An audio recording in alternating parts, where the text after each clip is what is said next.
Et bonjour à tous, on se retrouve aujourd'hui pour un nouveau déballage de colis. Parce que de 1, ça fait longtemps, de 2, c'est marrant, et de 3, je profite des promos. Globalement, qu'est-ce que c'est? Une nouvelle imprimante, parce que une nouvelle imprimante 3D, parce que j'en ai déjà une, hein, vous l'avez vu il n'y a pas longtemps. J'en avais déjà une aussi auparavant, et en fait, il y en a une des deux qui ne correspond plus à ce que je veux, la plus vieille des deux, donc je la remplace par celle-ci. Alors, pendant qu'on ouvre, c'est une Gitech A10 qui a sensiblement la même base et la même structure qu'une Creality Ender, un petit peu dans le même style que celle que j'ai actuellement.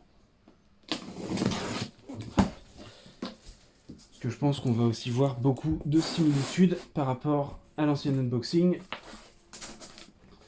Alors, donc voilà, on le voit.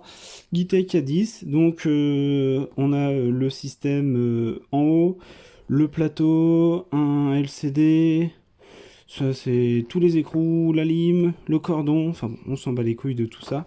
Ce que je note qu'il y a en plus que ce que j'avais pas, c'est le filament holder kit. Ah si, il y est, le mousepad, il y est pas. Et dans l'ensemble, tout est pareil. On a un carton pour le leveling qui est très épais. Hop, je peux vous montrer. Actuellement, moi j'utilise celui-ci qui est beaucoup plus fin. C'est un papier glacé. Bah, de toute façon, on voit quand même au travers, alors que dans l'autre sens, on voit pas. J'utilise celui-ci pour faire mon level. Les gens disent qu'il faudrait 1/10 de millimètre. Bon, pourquoi pas. Attention à la puissance. On est en France, on utilise du 230 volts. On n'est pas en Amérique du Nord. On fait pas ça. Si vous voulez communiquer avec lui, avec eux même, avec tout ça, on a les infos là. Hop, ah oui, je suis dans ma chambre en fait. Et si on ouvre, qu'est-ce qu'on a? Alors, déjà je vois ici, j'ai l'impression que c'est la tête. Ouais, c'est la tête. Oh, c'est tout le système. Ok. Alors, qu'est-ce qu'on commence? On commence par là. On a un plateau qui est différent de celui qu'on avait. Nous, on a un plateau magnétique. Là, j'ai l'impression que c'est un plateau hop, qui est là.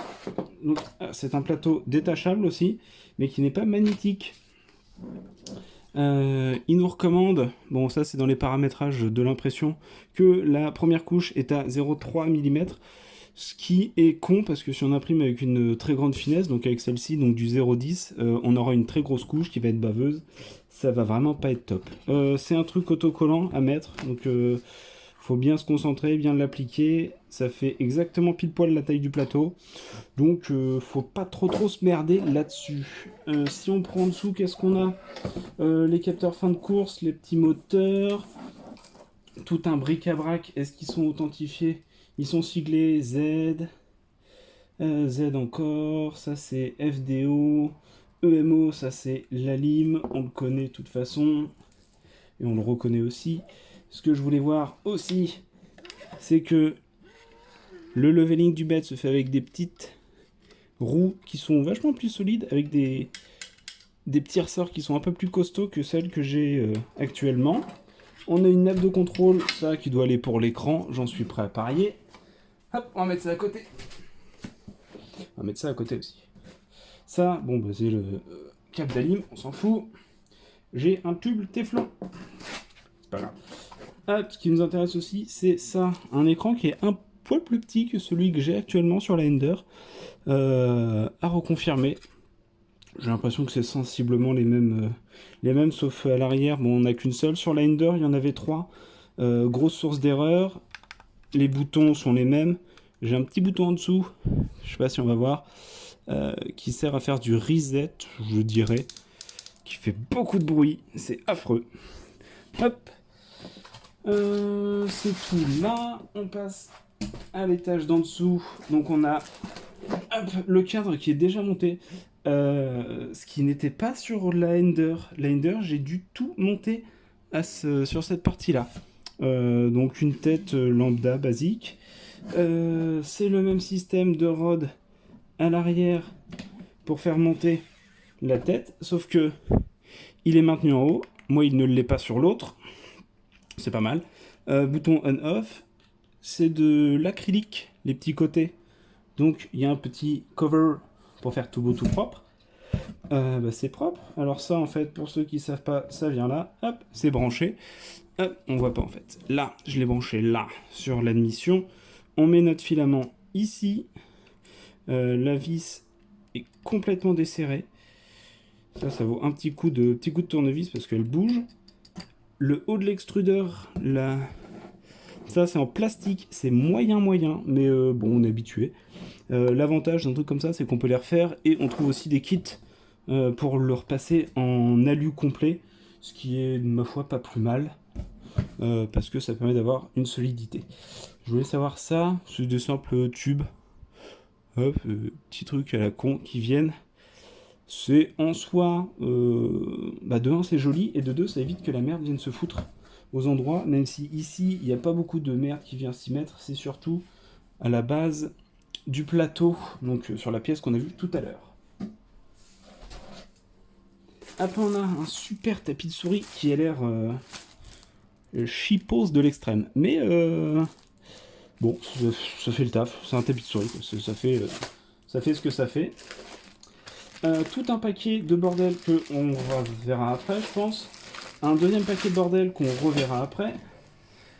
Hop, on a une alime qui est pas si légère que ça. On est déjà en 230, donc c'est pas mal. Petit on-off, 2 sorties d'alime. Alors pourquoi 2, je ne sais pas. Est-ce que c'est siglé quelque part? Est-ce que je dois faire attention à un truc? Je ne sais pas non plus. Alime qui est sur fusible. C'est pas mal. Donc est-ce que je peux facilement... Non, je peux pas facilement, sauf si je me pète un ongle et un doigt.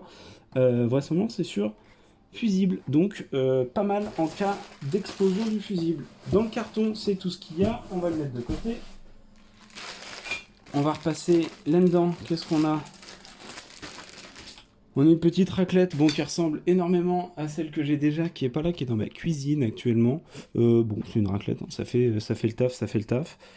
C'est une raclette 2 pouces en termes de largeur. On voit pas parce que je suis à contre-jour. Voilà, 2 pouces pour ce que c'est en fer. Hein. On a du filament, donc du Pelagitech gris. Je sais pas il y a combien il doit y avoir 15 grammes, peut-être 20 grammes à la limite. Peut-être pour imprimer les fichiers de test qu'ils ont intégrés, s'il y en a d'intégrés. Un tube en téflon supplémentaire, ça c'est vachement pratique. Parce que ça peut vite arriver qu'on merde, qu'on le bouche ou qu'on le foute mal au bout dans la tête et que ça fonde.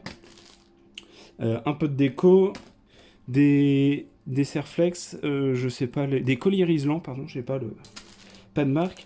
Un petit câble USB qui ressemble énormément à ma Dagoma. Donc au câble, c'est un câble USB B, je crois que c'est du B. Les carrés comme ça, lambda, hein, il n'y a rien du tout de propriétaire là-dedans.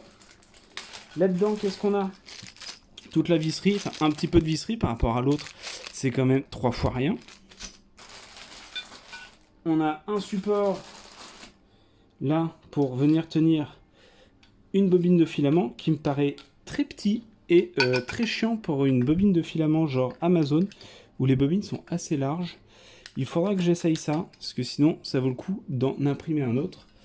À la limite, hop, j'ai une bobine là. Pour ça, ça passe. Ça passe. Ça vaudrait peut-être le coup d'imprimer une plaque ici. Parce que je dis... Ah non, ouais, ça peut vite partir. C'est manger sur un côté et ça part et la bobine elle se retrouve à perpète. On a des petits taquets et 2 buses supplémentaires. Sur l'autre, on n'en avait qu'une seule. Parce que là, sur la tête, il y a une buse. Je la vois. Elle est là, à peu près par là. Encore des vis. On a, alors, une micro SD 4 Go dans un petit boîte de protection. Par contre, je note qu'on n'a rien pour la brancher sur un ordi. Donc si vous n'avez pas de lecteur micro SD ou d'adaptateur, vous êtes niqué. J'ai, ça c'est un filament, c'est un détecteur de filament fin de course. Si on regarde, on a une toute petite, il y a un tout petit rebord, un tout petit pic à l'intérieur. Ce qui fait que quand le filament vient à finir, ça doit envoyer un truc au senseur qu'il y a dedans. Comme ça, Hop, si on fait un test rapidement, sans emmêler la bobine, je prends mon filament. Voilà, c'est ça. Ça vient dedans, et c'est comme ça que ça détecte. Et bah forcément, quand c'est fini, déjà la tête elle arrête de tourner dans le vide. Votre impression doit se mettre en stand-by, et si c'est plutôt bien géré, il y a un petit bip au beeper qui se fait. Et on termine avec quelques outils, et il y a plus d'outils que la dernière fois. On a des clés Allen qui sont pas de la même qualité que celles que j'avais eues auparavant. Je les ai juste à côté. Ah bah si. Elles, c'est le même style, donc avec les petits bouts qui sont qui sont renfoncés comme ça. Mais il y en a une, celle-ci, qui fait complètement... on a l'impression que ça, c'est une clé Ikea. Hein, c'est vendu par dizaines de milliards à tout et n'importe quoi. C'est un truc universel.